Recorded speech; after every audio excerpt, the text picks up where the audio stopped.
تربیت کرنے سے پہلے 3 بنیادی باتیں ہیں جو مجھے اس کا اہتمام کرنا ہے۔ ان میں سے نمبر 1 یہ ہے، میاں بیوی جو کہ کائی ہوتے ہیں معاشرے کے، خاندان کے، ان کا آپس میں تعلق کا درست ہونا ضروری ہے۔ میاں بیوی کا تعلق درست ہو تو اس کے سبب سے اللہ تعالیٰ گھر کے ماحول کو پرسکون بنا دیتے ہیں، اور یہ ازدواجی زندگی کا مقصد بھی ہے، جیسا کہ اللہ تعالیٰ کا ارشاد ہے وَمِنْ آيَاتِهِ أَنْ خَلَقَ لَكُم مِّنْ أَنفُسِكُمْ أَزْوَاجًا لِتَسْكُنُوا إِلَيْهَا۔ ہم نے تمہاری بیویوں کو تم ہی سے پیدا کیا ہے تاکہ تمہیں جا کر ان کے پاس سکون حاصل ہو۔ ازدواجی زندگی کا سب سے بڑا مقاصد میں سے سکون کا حاصل ہونا بھی ہے، اور اللہ تعالیٰ نے سکون کے اسباب رکھے ہیں۔ ان میں سے ایک بہت بڑا سبب میاں بیوی کے تعلق کا درست ہونا ہے۔ اور مجھے پرسکون ماحول کیوں بنانا ہے کہ اللہ تعالیٰ نے مجھے اولاد کی نعمت دی ہے، مجھے اپنے بچوں کو پرسکون ماحول اپنے گھر میں دینا ہے۔ لہٰذا گھر میں روز کے جھگڑے اور اختلافات بچوں کی تخلیقی صلاحیتوں کو متاثر کرتے، ہمیں اپنے بچوں کے لیے بہت ساری اپنی عادات کو چھوڑنا ہوگا۔ میں میاں بیوی کے تعلق کے درست ہونے پر صرف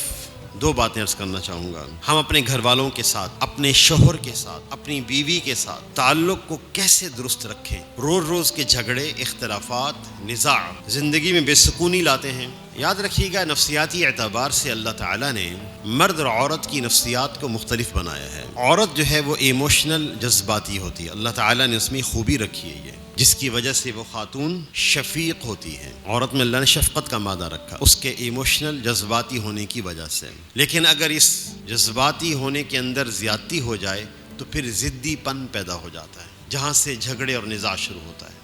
مرد میں نفسیاتی اعتبار سے اللہ نے اس کو انا پسند بنایا ہے۔ اس کا مثبت پہلو یہ ہوتا ہے کہ مرد عزم کے ساتھ کسی فیصلے پر جم جاتا ہے، موم کی طرح نرم نہیں ہوتا، یہاں پھیر لو، اب یہاں پھیر لو۔ یہ انسان خاندان کا سربراہ ہوتا ہے، اگر موم کی طرح نرم ہو تو اپنے خاندان کو تباہ کر بیٹھے گا۔ اللہ نے اس کے اندر ایک خوبی رکھی ہے، یہ کسی فیصلے پر جم جاتا ہے عزم کے ساتھ، استقامت کے ساتھ۔ لیکن اگر یہ انا پسندی بڑھ جائے تو پھر مرد میں تکبر پیدا ہوتا ہے، گھمنڈ پیدا ہو جاتا ہے، جو اللہ تعالیٰ کی سخت ناراضگی کا باعث ہے۔ مرد تکبر کی طرف چلا جائے، عورت ضد پن کی طرف چلی جائے تو پھر یہ خاندان، یہ معاشرہ تباہ ہوتا ہے، انتہائی بے سکونی پیدا ہو جاتی ہے۔ ایک تو اس بنیادوں کو سامنے رکھا جائے۔ دوسری بات یہ ہے کہ اپنی بیوی کی بہت ساری عادتیں ایسی ہیں جو مرد کو پسند نہیں آتی، اور بیوی کے اندر بہت ساری عادتیں اور مزاج کی چیزیں ایسی ہوتی ہیں، مرد کے اندر بہت ساری عادتیں اور مزاج کی چیزیں ایسی ہوتی ہیں جو بیوی کو پسند نہیں آتی۔ اللہ تعالیٰ نے انسان کو مختلف المزاج بنایا۔ آپ صلی اللہ علیہ وسلم کا ارشاد ہے لا يفرق مؤمن مؤمنة ان کرہ منها خلقا رضی منها آخر، کہ کوئی مرد عورت سے، اور مفہوم مخالف میں ترجمہ کریں، کوئی عورت مرد سے کسی اس کی عادت کی وجہ سے نفرت نہ کرے، بغض نہ رکھے۔ اگر اس کو ایک عادت پسند نہیں آتی تو اللہ تعالیٰ نے دوسری بہت ساری عادات ایسی رکھی ہیں جو اس کو پسند آ جائیں گی، لہٰذا کسی کا عادت کی وجہ سے بغض اور نفرت کی طرف نہ جائیں۔ یہ بات میں صرف اس لیے عرض کر رہا ہوں کہ اللہ تعالیٰ نے جو ہمیں اولاد عطیہ خداوندی کی صورت میں، نعمت خداوندی کی صورت میں عطا کر رکھی ہے، ہم دونوں نے مل کر ان کی تربیت کرنی ہے، اس کے لیے پرسکون ماحول دینا ہے۔ ہمارے تجربے میں یہ بات آئی ہے کہ جو والدین آپس میں نزاع اور جھگڑا رکھتے ہیں، ان بچوں کا حفظ کمزور ہو جاتا ہے، حفظ میں پختگی نہیں ہوتی، دلچسپی ختم ہو جاتی ہے، تعلق ختم ہو جاتا ہے۔ سبب ماں باپ، جنہوں نے اپنی ذاتی انا کے سبب سے یا اپنے جذباتی ہونے کے سبب سے اپنے جھگڑوں کو ختم نہیں کیا۔ نہیں، اللہ تعالیٰ نے جو ہمیں اولاد دی ہے، اس کے لیے مجھے اپنے مزاج کو بدلنا ہے۔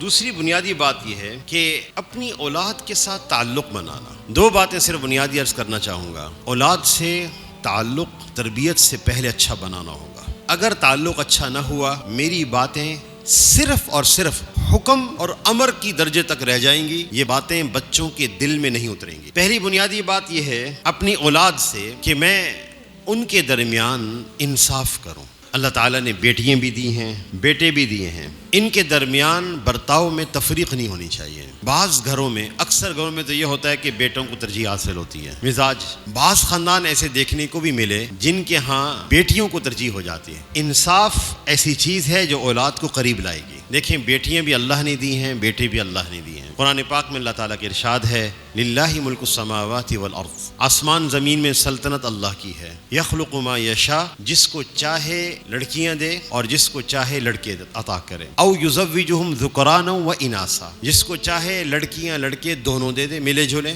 ویجعل من یشاء عقیما، اور جس کو چاہے بانجھ بنا دے، انہ علیم قدیر، بے شک اللہ تعالیٰ خوب جاننے والے بھی ہیں اور اپنے امر پر پوری قدرت رکھتے ہیں۔ بیٹیاں اللہ نے دی ہیں، بیٹے بھی اللہ نے دی ہیں، لہٰذا ان کے درمیان اگر ترجیح کا معاملہ ہوگا، بعضوں کو بعض پر ترجیح دی جائے گی، اشیاء میں، چیزوں میں، برتاؤ میں، سلوک میں، تو ہم نے اسی دن اس بچے کی صلاحیتوں کو دفن کر دیا۔ آپ صلی اللہ علیہ وسلم کے ارشاد ہے بیٹیوں کی پرورش کے بارے میں، اللہ تعالیٰ نے 2 بیٹیاں عطا کر رکھی، من عال جاریتین حتی تبلغا جاء یوم القیامت انا وہو وضم اصابعہ، کہ جو شخص 2 بیٹیوں کی پرورش کرے یہاں تک کہ وہ دونوں بچیاں بالغ ہو جائیں، ان کی تربیت کریں، کل قیامت کے دن میں اور وہ اس طرح آئیں گے، وضم اصابعہ، آپ صلی اللہ علیہ وسلم نے اپنی انگلیوں کو ملا کر دکھایا، کل قیامت کے دن اس طرح ہم ساتھ آئیں گے۔ صرف بیٹیوں کے ساتھ حسن سلوک پر اللہ تعالیٰ یہ مقام اور مرتبہ عطا فرماتے ہیں۔ لہٰذا مجھے اپنے گھر والوں سے تعلق بھی ٹھیک رکھنا ہے، اپنی اولاد کے درمیان انصاف اور عدل کرنا ہے۔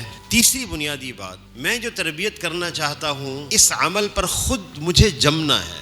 اس کا اصول یہ ہے، اللہ تعالیٰ نے ارشاد فرمایا وَأْمُرْ أَهْلَكَ بِالصَّلَاةِ وَاصْطَبِرْ عَلَيْهَا، تم اپنے گھر والوں کو نماز کا حکم کرو اور خود اس پر ثابت قدم رہو۔ ایسی دعوت جو میرے عمل کے خلاف ہو وہ میرے بچے کے اندر خیانت کا جذبہ تو ضرور پیدا کرے گی، لیکن میرے بچے کی تربیت نہیں ہو سکے گی۔ میرا بچہ سمجھ جائے گا کہ اس طرح کسی کو کہہ کر دھوکہ دیا جا سکتا ہے، اس پر عمل کرنا ضروری نہیں ہوتا۔ تو اس لیے میرا قول میرے عمل کے مطابق ہوگا۔ میں اس کی چھوٹی سی مثال دوں گا۔ ابو سفیان سے ہرقل روم نے پوچھا، ابو سفیان اس وقت اسلام نہیں لائے تھے، ہرقل روم کو جب آپ صلی اللہ علیہ وسلم نے خط لکھا، اسلام کی طرف دعوت دی، تو انہوں نے آپ کے خاندان کے ایک آدمی کو بلایا اور فرمایا کہ رسول اللہ صلی اللہ علیہ وسلم تم میں رہتے ہیں؟ کہنے لگے جی ہم میں رہتے ہیں۔ کہنے لگا اچھا یہ بتاؤ کبھی انہوں نے جھوٹ بولا؟ ابو سفیان کہنے لگے عمر بیت گئی، وہ ہمارے اندر رہتے ہیں، وہ جھوٹ نہیں بولتے، وہ سچ بولنے والے ہیں۔ یہ آپ کی دعوت دینے سے پہلے کی بات کہ پہلے کی زندگی بیان کر رہے ہیں، وہ جھوٹ بولنے والے نہیں ہیں۔ اس پر ہرقل روم نے عجیب جواب دیا۔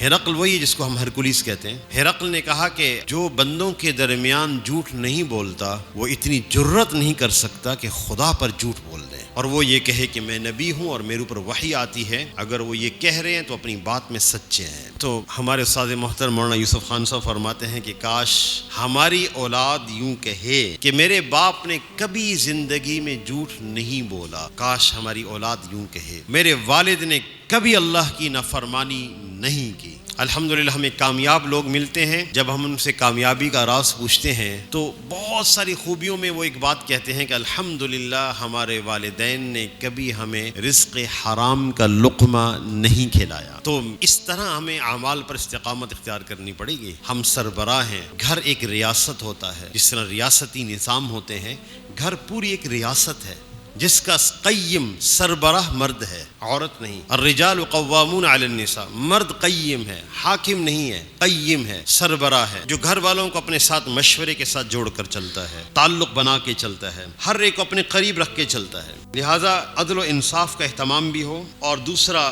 جس عمل پر ہم لانا چاہتے ہیں اپنی اولاد کو، اس کا خود اہتمام کرنے والے ہوں۔